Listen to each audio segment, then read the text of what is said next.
I'll just speak about the experience of the second speaker or second personality who had a great impact on my life, and that was Dr. Israr Ahmed. Dr. Israr Ahmed, may Allah grant him Jannah, he was one of the best Urdu-speaking orators in the world that I know of.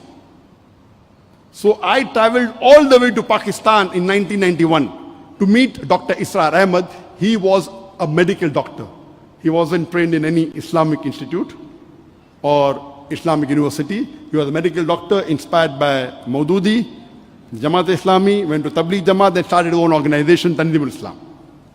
I went to Lahore to meet him. And I was shocked at his simplicity. The command that he has over the Quran. He also speaks in English, but mainly in Urdu. And I was impressed by it. So I purchased all his video cassettes and added to the video cassette library. And to cut the story short,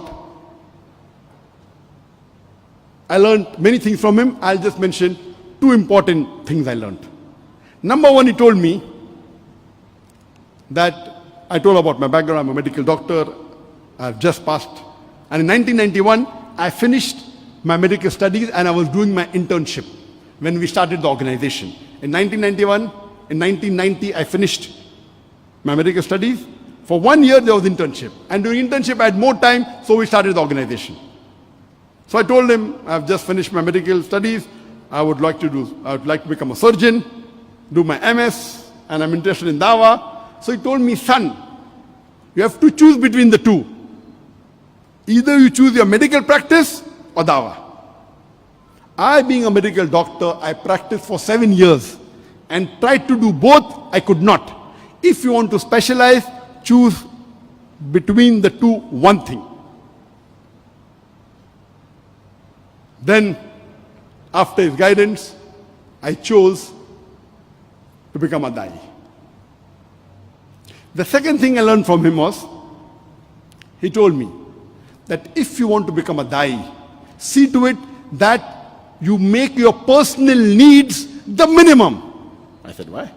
He said, if you make your personal need the minimum, with the least amount of monthly requirement, you can speak the truth more easily. You won't have to depend on anyone. You won't have to depend on please someone who's paying your salary. See to it that your needs are the least. And I saw that he had such a big institution, but what a simple man, Dr. Israr Ahmed. May Allah grant him Jannah. And this thing, that not to spend excessively, was one of the cornerstone of my success.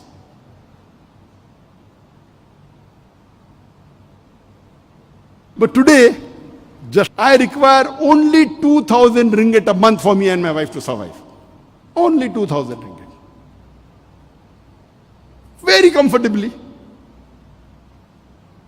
Very comfortably. Not for my Dawah activity. Dawah activity, though I have travel, fly, I pay my own money, that's different. That may be in large amount, but for my personal needs, 2,000 ringgit is sufficient. In Bombay, it was 40,000 rupees.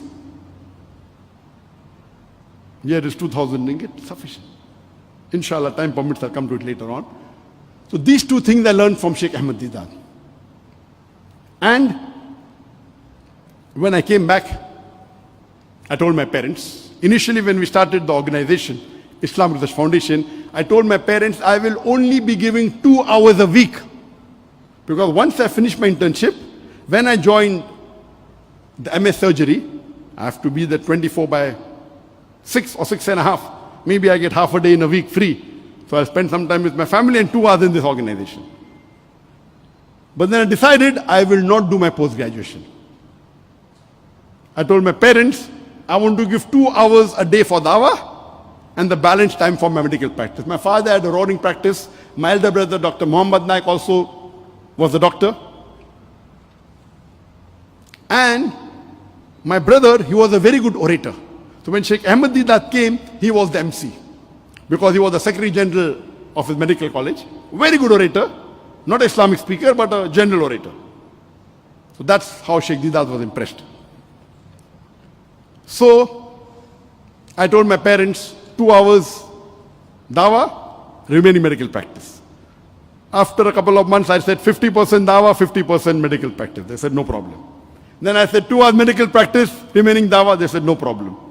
Then after maybe a year or so, I said full-time dawah. They said, no problem.